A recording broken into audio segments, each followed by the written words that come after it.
आपको लगता है कि जो गति मिलनी चाहिए थी वो नहीं मिल पाई, नीतीश बाबू जो कर सकते थे वो नहीं कर पाए?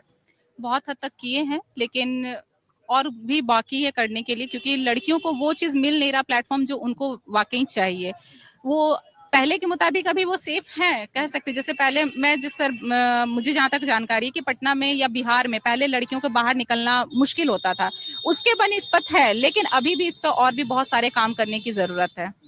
अभी आपको क्या लगता है कि वो कौन से सुधार होने चाहिए? नीतीश कुमार जो सरकार है वो उसमें कहीं पीछे आपको दिखती है, और क्या तेजस्वी यादव जो कहते हैं, जिस सुरक्षा की वो बात कहते हैं, जिन बच्चों को आगे बढ़ाने की वो बात कहते हैं, क्या आपको लगता है उस पर भरोसा करेंगे जो है यहाँ की जो युवा हैं या यहाँ की जो बच्चियां हैं वो उस पर भरोसा करेंगे? सब पूरी तरह से तो भरोसा नहीं कर सकते हैं कि उनके सरकार में लड़कियां सुरक्षित होंगी, ये हम भरोसा नहीं कर सकते। हम नीतीश कुमार से ही थोड़ा सा उम्मीद कर सकते हैं कि वो हम लोग पे थोड़ा सा महिलाओं पे ध्यान दे, लेकिन हम तेजस्वी से नहीं उम्मीद कर सकते हैं। वो क्योंकि जब वो वोट का अपना दावेदार खुद को पेश करते हैं तो वो 3 करोड़ नौकरियां देने की बात करते हैं। वो कहते हैं कि हर परिवार के अंदर नौकरियां मिलेंगी, साथ ही साथ कहते हैं कि नीतीश कुमार जो हैं वो कहते हैं कि हम सुशासन बाबू हैं, लेकिन उन्हें बालिका जो है गृह जैसा कांड उन्हें नजर नहीं आता है। महिलाओं की सुरक्षा की जब वो बात करते हैं तो आखिर कैसे महिलाएं जो हैं या फिर जो युवा हैं, जो बच्चियां हैं, फिर कैसे वर्तमान सरकार पर, नीतीश कुमार के वादों पर, बीजेपी के वादों पर भरोसा करेगी? तो सर, हम तेजस्वी यादव पे कैसे भरोसा कर सकते हैं, क्योंकि पहले की सरकार को हम लोग देख चुके हैं।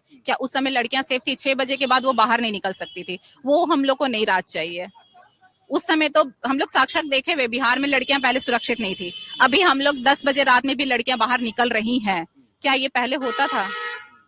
तो पहले से सुधार है, लेकिन अभी भी सुधार और करनी बाकी है। ये हम पूरी तरह से हम नहीं कह सकते कि बहुत सुधार हो गई है, करना बाकी है, लेकिन अगर हम पहले के कंपैरिजन करें तो पहले के मुताबिक कुछ सुधार हुई हैं। कौन कर सकता है उस सुधार को? हम नीतीश कुमार से उम्मीद करेंगे कि जो यहाँ तक पहुंचाए हैं, तो थोड़ा सा लड़कियों पे, महिलाओं पे और भी ज्यादा वो उनकी सुरक्षा पे थोड़ा सा ध्यान दे। अभी जो कानून व्यवस्था को लेकर स्थिति है बिहार के अंदर, उसमें कितना बदलाव आया है आपके लिहाज से? अब जैसे आप कह रही हैं कि हम बाहर निकलते हैं, कोई डर नहीं होता है, देर रात को भी अगर घर पहुंचते हैं तो कोई समस्याएं नहीं आती हैं, सुरक्षित महसूस करती हैं बच्चियां आज की बिहार में? बिल्कुल सर, ये चीज खास करके जो शराबबंदी नीति आई है, इसकी वजह से थोड़ा सा लड़कियां अपने आप को महफूज समझती हैं। पहले की तुलना में होली हो या कोई भी पर्व हो, लड़कियां 6 बजे के बाद बाहर नहीं निकल। आज देखिए लड़कियां कोचिंग जा रही हैं, रात में आ रही है। मैं खुद एक महिला हूँ, मैं रात में भी आती हूँ और मैं सेफली आती हूँ, मुझे वो डर नहीं होती है। जी सर। तो इस बार जो है आप ये उम्मीद कर रही हैं कि वर्तमान सरकार फिर से आ सकती है? बिल्कुल। बहुत धन्यवाद आपका बात करने के लिए। बेटा क्या नाम है आपका? सर सुरभि गुप्ता नाम है मेरा। क्या कर रही हैं आप? सर मैं क्लैट का प्रेप कर रही हूँ लॉ प्रेप ट्यूटोरियल में, जो यहीं पे है, पंचमुखी हनुमान मंदिर के पास हमारा इंस्टीट्यूट है। क्या कोशिश है आपकी? थोड़ा सा इधर आ जाइए।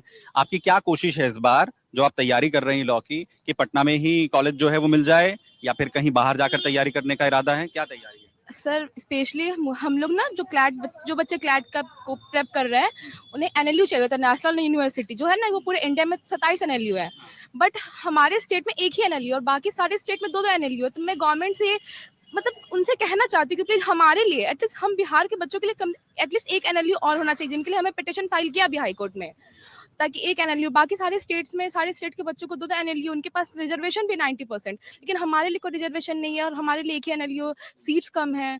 तो एटलीस्ट गवर्नमेंट एजुकेशन पे ध्यान दे। और ये जो रोड देख रहे हैं आप, ये कुछ दिन पहले बना है। मैं ऐसे नहीं कह रही हूँ कि हमारी गवर्नमेंट जो है वो डेवलपमेंट नहीं की है, लेकिन बहुत स्लो है। अब नीतीश कुमार लगभग 3 बार से जीतते आ रहे इलेक्शन, 15 साल में डेवलपमेंट बहुत कम हुआ है, मतलब बहुत कम हुआ तो है, लेकिन बहुत कम हुआ है। तो मैं ये चाहती हूँ कि नीतीश कुमार से या फिर जो भी इस बार सीएम बने, जन स्वराज बने या फिर एनडीए बने, व्हाटएवर जो भी बने, वो डेवलपमेंट कराए, थोड़ा सा एजुकेशन पे ध्यान दे। आप ऐसे मतलब वो धर्म के खिलाफ लड़ते हैं, हाँ आप हिंदू करते रहते, कोई बात नहीं, आपका एक हिंदुत्व आपका मोटो है बीजेपी का, कोई बात नहीं है, आई अग्री, बट आपको हर चीज पे ध्यान देना चाहिए। आपको डेवलपमेंट करना चाहिए, आपको अच्छा सीवेज सिस्टम बनाना चाहिए, आपको अच्छा रोड बनाना चाहिए, आपको आपके स्कूल एजुकेशन अच्छा करना चाहिए। नहीं बना रहे हैं यहाँ पर, ऐसा आपको लगता है नीतीश बाबू ने नहीं किया? बहुत स्लो डेवलपमेंट है, बहुत स्लो है तो, लेकिन बहुत स्लो डेवलपमेंट है। इसकी रफ्तार क्या तेजस्वी बढ़ा सकते हैं? तेजस्वी से तो मैं कोई उम्मीद नहीं रखती हूँ, बट जो भी हो। तेजस्वी से बिल्कुल उम्मीद नहीं है जितनी उम्मीद है नीतीश बाबू से? नहीं, नीतीश बाबू से नहीं है, ऐसा कोई नहीं है। हमारे तो क्या कहते हैं, हमारे पॉलिटिक्स में कोई भी अच्छा नहीं है, जैसे हम सभी जानते हैं। अच्छा, मतलब जैसे हमारी पॉलिटिक्स साफ होनी चाहिए, या जिसकी आप उस पर कोई खरा उतर ही नहीं रहा है? एग्जैक्टली, कोई खरा नहीं उतर रहा है, कि ये बीजेपी हो, चाहे कांग्रेस हो, चाहे आरजेडी हो, चाहे जेडीयू हो, कोई खरा नहीं उतर रहा है, जैसा मेरा सोचना। और ये सही भी है, आप लोग को भी पता है। तो मेरा हिसाब, मेरे अच्छा ये बताइए, अब तो कई चेहरे आ गए, नीतीश कुमार तो मुख्यमंत्री हैं ही, तेजस्वी यादव से आपको उम्मीद नहीं है, लेकिन चिराग पासवान भी हैं, प्रशांत किशोर भी हैं। Prashant Kishor, that's a better option for Bihar. Prashant Kishor, he is educated man, वो हार्वर्ड से पढ़ के आए हो, उन्हें एक ऑप्शन मिलना चाहिए, एक मौका उन्हें मिलना चाहिए मेरे हिसाब कुछ लोग कहते हैं वो तो दिल्ली के अरविंद केजरीवाल की तरह हो जाएंगे। से। ऐसे कैसे हो जाएंगे? तो अगर आप ये वीडियो YouTube पर देख रहे हैं तो हमारे चैनल को सब्सक्राइब कर बेल आइकन दबाएं और Facebook पर देख रहे हैं तो हमारे पेज को लाइक करें।